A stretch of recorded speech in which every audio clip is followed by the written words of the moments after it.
আসসালামু আলাইকুম রহমতুল্লাহ। প্রিয় শিক্ষার্থীবৃন্দ, আশা করি তোমরা সকলে ভালো আছো। আজকে আমরা বেফাকুল মাদারিসুল আরাবিয়ার তৃতীয় শ্রেণীর গণিত বইয়ের অনুশীলনী 5-এর 3 নম্বর প্রশ্ন নিয়ে হাজির হয়েছে। প্রশ্নটিতে বলা আছে 2 টাকা করে 42 টাকা কতজন ভিক্ষুককে দেওয়া যাবে?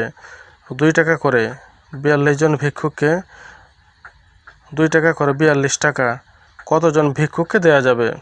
সমাধান। এখন আমরা 42কে 2 দ্বারা ভাগ করব। 42কে 2 দ্বারা ভাগ করব। 42 মাঝখানে লিখলাম, 2 পাশে লিখলাম। এখন ভাগ 2 দ্বারা প্রথমে 4-এর কাছে গুণ দিব। 2 দুগুণে 4, 2 দুগুণে 4, 2 লিখলাম এখানে, এই যে এখানে লিখলাম 2, আর 2 দুগুণে 4, 4 লিখলাম নিচে, একটি দাগ দিলাম। এখন 4 থেকে 4 গেলে হয় 0, 0 লেখার দরকার নেই, বাম পাশে 0 লেখার দরকার নেই।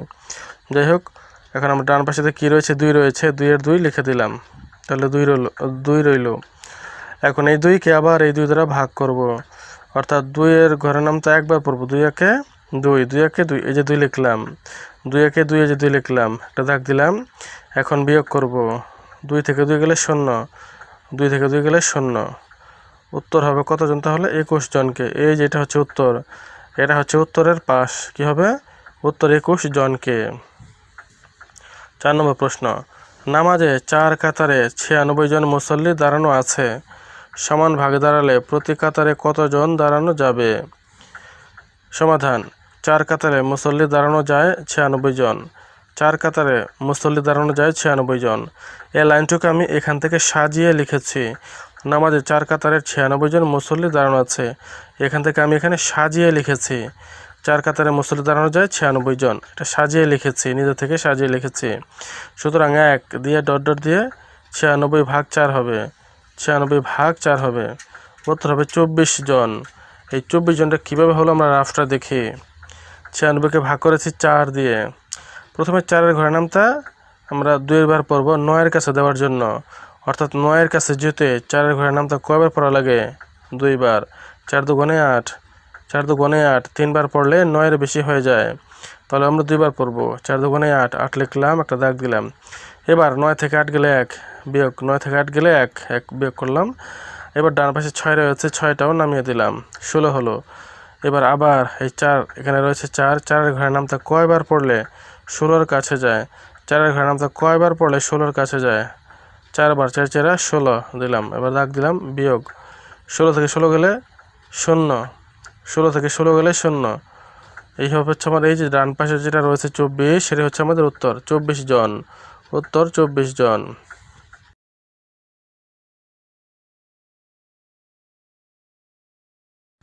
5 নম্বর প্রশ্ন, তোমাদের শ্রেণীতে 42 জন ছাত্র আছে, প্রতিটি তেপায়া মানে টেবিল, পড়ার টেবিল, প্রতিটি তেপায়াতে 6 জন করে বসলে কয়টি তেপায়া লাগবে? এটা হচ্ছে আমাদের পড়ার টেবিল যেটা রয়েছে টুল, সেটা হচ্ছে তেপায়া। সমাধান। 6 জন ছাত্রের তেপায়া লাগে একটি, এটা আমরা সাজিয়ে লিখেছি নিজে থেকে। 6 জন ছাত্রের তেপায়া লাগে একটি, সুতরাং 42 জন ছাত্রের তেপায়া লাগে 42। এই যে প্রশ্নে রয়েছে 42, এই 42, এটা 42 জন ছাত্রের তেপায়া লাগে 42 ভাগ 6, 42 ভাগ 6, 6 7 42, 42 ভাগ 6, 6 7 42। এখন 7 কীভাবে হলো সেটা আমরা দেখি।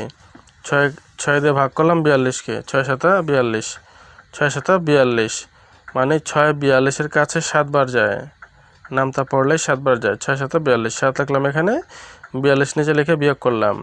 42 থেকে 42 গেলে 0। উত্তর হবে ডান পাশে এই যে অংশটা, এই যে এইটা 7 7। উত্তর হবে 7টি তেপায়া, 7টি তেপায়া।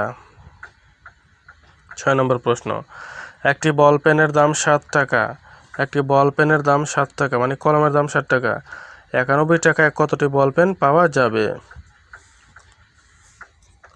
সমাধান। 7 টাকায় বল পেন পাওয়া যায় একটি, 7 টাকায় বল পেন পাওয়া যায় একটি, এটা আমরা প্রশ্ন থেকে সাজিয়ে লিখেছি। 7 টাকায় বল পেন পাওয়া যায় একটি, সুতরাং 91 টাকায় বল পেন পাওয়া যায় 91 ভাগ 7, 91 ভাগ 7 ভাগ করলে হবে 13টি। রাফটা আমরা দেখি। 91কে ভাগ করেছি 7 দিয়ে, 91 মাঝখানে লিখবো 7 পাশে। এখন 7-এর ঘরের নামটা কয়বার পড়লে 9-এর কাছাকাছি যায়? একবার। 7 একে 7, 7 একে 7, 2 বার পড়লে 9-এর বেশি চলে যায়, বেশিটা নেওয়া যাবে না। তাহলে একবার পড়বো 7 থেকে 7 লিখলাম, বিয়োগ 9 থেকে 7 গেলে 2, 9 থেকে 7 গেলে 2, ডান পাশে রয়েছে উপরে 1, 1 নামাই দিলাম 21। এবার 7 ঘরের নামতা কয়বার পড়লে 21-এর কাছে যায়? 3 বার, 3 7 21, 3 7 21। উত্তর হবে এই যে অংশটা, এই যে 13 রয়েছে 13। তাহলে আমাদের উত্তর হবে উত্তর 13টি হবে, উত্তর 13টি বল পেন, উত্তর 13টি বল পেন। 7 নম্বর, এক ব্যক্তি 7 দিনে 350 টাকা আয় করে, সে প্রতিদিন কত টাকা আয় করে? সমাধান, 7 দিনে আয় করে 350 টাকা, 7 দিনে আয় করে 350 টাকা। আর লাইনটুকু আমি এখান থেকে নিয়েছি, এই লাইন এখান থেকে আমরা এই প্রথম লাইনটা নিয়েছি। 7 দিনে আয় করে 350 টাকা, সুতরাং 1 দিনে আয় করে ড্যাশ ড্যাশ ড্যাশ, অর্থাৎ 350 ভাগ 7, 350 ভাগ 7 ভাগ করলে হয় 50 টাকা। এখন আমরা রাফটা দেখি, 350 লিখলাম মাঝখানে, 7 এই যে বাম পাশে লিখলাম। এখন ভাগ 7-এর ঘরের নামতা কয়বার পড়লে 35-এর কাছে যায়?